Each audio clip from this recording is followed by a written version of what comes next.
Azad Kashmir assembly के नए कायदे ऐवान के इंतखाब आज नवाज शरीफ ने मखसूस नशिस्तों पर मुंतखब होने वाले बैरिस्टर इफ्तिखार गिलानी को वज़ीर-ए-आज़म आज़ाद कश्मीर नामजद कर दिया। कागजात नामजदगी जमा कराने की हिदायत। बैरिस्टर इफ्तिखार गिलानी की नामजदगी पर मुस्लिम लीग नून में फूट। शाह गुलाम कादिर और राजा फारूक हैदर की बगावत। वज़ारत उज़्मा के इंतखाब में वोट न देने का फैसला।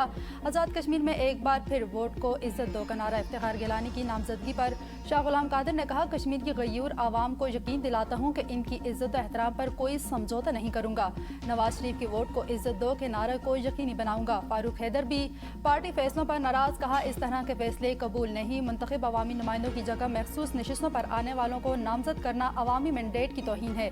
आज़ाद कश्मीर में मुस्लिम लीग नून ने तामीर और तरक्की के एक नए विजन का ऐलान कर दिया। नामजद वज़ीर-ए-आज़म आज़ाद कश्मीर बैरिस्टर इफ्तिखार गिलानी का कहना है, वफाक में वज़ीर-ए-आज़म शहबाज शरीफ और पंजाब में वज़ीर आला मरियम नवाज शरीफ की तरक्याती विजन को आज़ाद कश्मीर में भी अमली शक्ल दी जाएगी। पाक फौज कुवैती मुसल्लह अफवाज की तरबियत और सरहदी दिफा में मुआवनत करेगी। प्रोटोकॉल मुआहिदा तय पा गया।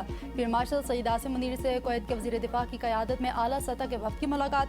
बाहमी दिलचस्पी, इलाकाई सिक्योरिटी और दो तरफा दिफाई तावन के अमूर पर तबादला ख्याल। पाकिस्तान और कुवैत के इदारा जाती रवाबित मज़ीद मजबूत बनाने और दिफाई तावन बढ़ाने के अज़म का इरादा। कुवैती वफ़द ने इलाकाई अमन इस्तेहकाम के लिए पाक फौज की पेशा सलाहियतों को सराहा।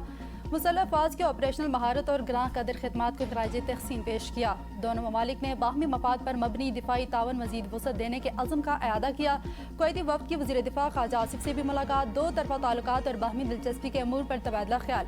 पाकिस्तान कुवैत के साथ सरहदी इंतजाम और दीगर दिफाई शोबों में तावन करेगा। दोनों ममालिक के दरमियान प्रोटोकॉल मुआहिदे पर दस्तखत किए गए।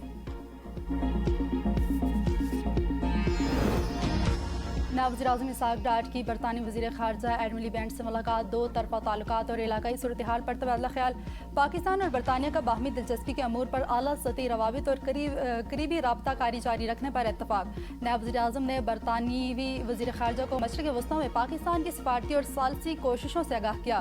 बरतानवी वज़ीर ख़ारजा ने मशरिक़ वस्ता में पाकिस्तान के तामीरी किरदार और सहूलत कारी की कोशिशों को सराहा। इसहाक डार ने भारत की जानिब से सिंतास माहिदे की खिलाफ वर्जी पर बात की। अफगान सरजमीन से पाकिस्तान को लाहक दहशतगर्दी के खतरात पर भी तशवीश के इज़हार कहा। अफगानिस्तान से सरगर्म दहशतगर्द गिरोहों की कार्रवाई से पाकिस्तान के अमन सलामती को खतरा है। दोनों ममालिक ने खित्ते में अमन, इस्तेहकाम और तावन के फ़रोग़ के लिए मुसलसल रवाबित और करीबी राबताकारी बरकरार रखने पर इत्तफाक किया।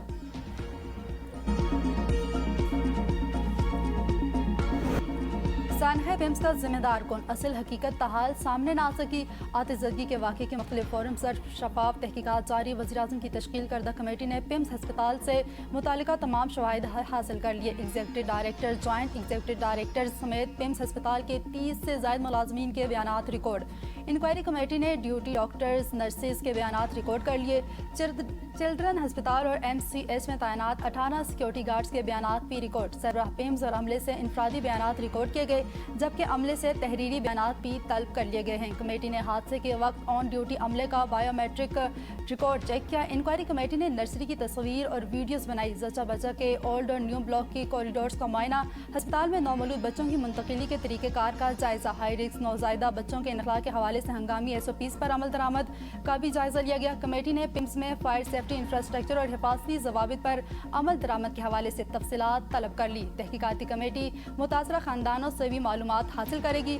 कमेटी आज अपनी रिपोर्ट वज़ीर-ए-आज़म को पेश करेगी।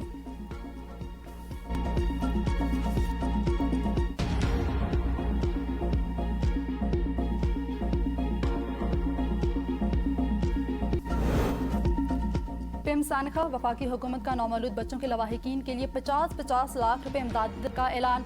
वफाकी हुकूमत का कहना है कि माली मुआवजा इंसानी जानों का नेमल बदल नहीं। मुतासरा खानदानों के दुख में बराबर के शरीक हैं। जाँ बहक होने वाले बच्चे वापस नहीं ला सकते। हुकूमती इमदाद गमज़दा खानदानों की मुश्किलात कम करने की कोशिश है।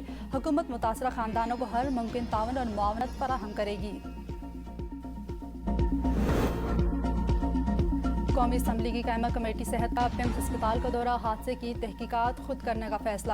قائمہ کمیٹی کے ارکان کی انتظامیہ پر شدید تنقید، آتش زدگی کی وجوہات پر سوالات اٹھا دیے۔ وفاقی وزیر صحت نے استعفے کا مطالبہ۔ چیئرمین کمیٹی مہیش کمار نے میڈیا گفتگو میں کہا کہ تمام نومولود کو نئے بلاک میں ہونا چاہیے تھا، نرسری بچوں کو رکھنے کے لیے موزوں جگہ نہیں تھی، پرانا اے سی کافی عرصے سے خراب تھا اور کام نہیں کر رہا تھا۔ کسی نے بتایا آگ اے سی سے باہر نکلی، ممکنہ طور پر وزیر کو بھی یہی بریفنگ دی گئی۔ ڈاکٹر کے مطابق آگ اے سی سے نہیں، کسی اور ذریعے سے پھیلی، عملہ اپنے کام میں مصروف تھا، اچانک باہر آگ لگی، کسی نے آگ لگنے کا ذریعہ نہیں دیکھا۔ قائمہ کمیٹی کے رکن ڈاکٹر شازیہ صوبیہ نے کہا کہ وزیر صحت اور ای ڈی پیمز استعفیٰ دیں، ہسپتال میں فائر سیفٹی چیک اور آڈٹ کب ہوئے ریکارڈ فراہم کی جائے، واقعے کے تمام تکنیکی اور انتظامی پہلوؤں کا تفصیلی جائزہ لیا جائے گا۔ 27 سپتمبر پاکستان میں ایک نئے دور کا آغاز کا دن ہوگا۔ عدالتوں کے فیصلوں پر عمل درآمد نہ ہونا عدلیہ کی بے توقیری ہے۔ وزیر اعلیٰ خیبر پختونخوا سہیل آفریدی کا تقریب سے خطاب، کہا عدالتی فیصلوں پر عمل درآمد نہیں ہوگا تو عوام انصاف کے لیے کہاں جائے گی؟ عوامی مینڈیٹ سے آنے والی حکومت ہی عوام اور صوبے کی ترقی کے لیے سوچتی ہے۔ خیبر پختونخوا میں موجودہ مالی سال خوشحالی اور ترقی کا سال ہوگا۔ گزشتہ 77 سالوں میں خیبر پختونخوا کا ریونیو 93 ارب تھا، موجودہ حکومت نے اسے 150 ارب روپے سے زائد کر دیا۔ تمام تر مالی، سیاسی اور انتظامی چیلنجز کے باوجود خیبر پختونخوا حکومت بہترین کارکردگی دکھا رہی ہے۔ موجودہ حکومت کی پالیسیوں کی وجہ سے پاکستان کی معیشت، کسان، مزدور اور نوجوان مشکلات کا شکار ہیں۔ پاکستان کو بند کمروں کے فیصلوں اور غلط پالیسیوں سے نقصان پہنچایا جا رہا ہے۔ کرتی ہیں پیٹرولیم مصنوعات کی قیمتوں میں رد و بدل، ڈیزل 19 پیسے، پیٹرول 50 پیسے فی لیٹر سستا، پیٹرول کی نئی قیمت 342 روپے 60 پیسے مقرر، ڈیزل کی نئی قیمت 371 روپے 61 فی لیٹر ہوگی۔ آج پھر نئی قیمتوں کا تعین ہوگا۔ پی ٹی آئی سے 6 ستمبر یوم دفاع کے موقع پر کراچی میں جلسے کی اجازت مانگ لی۔ جلسے کی اجازت کے لیے ڈپٹی کمشنر ایسٹ کو خط لکھ دیا۔ ذرائع کے مطابق جلسے میں پارٹی کے مرکزی اور صوبائی قیادت کی کراچی آمد متوقع، وزیر اعلیٰ سہیل آفریدی بھی جلسے میں شریک ہوں گے۔ پی ٹی آئی نے جلسے کے دوران سیکیورٹی اور انتظامی امور میں انتظامیہ سے مکمل تعاون کی یقین دہانی کراتے ہوئے کہا کہ جلسہ پرامن اور قانون کے مطابق منعقد کیا جائے گا۔ جماعت اسلامی کا 3 سپتمبر کو ملک گیر ہڑتال کا اعلان۔ امیر جماعت اسلامی حافظ نعیم الرحمان نے لاہور میں دھرنے کے شرکا سے خطاب کرتے کہا اب صرف 3 نہیں بلکہ کئی دھرنے بیک وقت چل رہے ہیں۔ آج فیصل آباد میں تاریخی جلسہ ہوگا۔ ہمارا دھرنا 25 کروڑ عوام کے حقوق کے لیے ہے۔ حکمرانوں نے سارا بوجھ عوام پر ڈال رکھا ہے۔ پیمز میں پھول جیسے بچے حکمرانوں کی نااہلی کا نشانہ بنے، بچوں کی اموات کرپشن اور نااہلی کے باعث ہوئی۔ ایران کے ساتھ مذاکرات کے لیے کسی قسم کی جلدی نہیں، امریکی صدر ٹرمپ کی عرب میڈیا سے گفتگو، کہا ایران کو مذاکرات میں واپسی کے لیے کوئی ڈیڈ لائن نہیں دی گئی، میں کسی جلدی میں نہیں ہوں، میرا کوئی وقت مقرر نہیں۔ امریکہ بہت بڑی کامیابی حاصل کر رہا ہے، ایران میں مہنگائی میں اضافہ ہو رہا ہے، معیشت مشکلات کا شکار ہے، حکومت اپنے عوام کے ساتھ اچھا سلوک نہیں کر رہی، ایران پر اقتصادی اقدامات اور فوجی حملے دونوں ہی مؤثر ہیں۔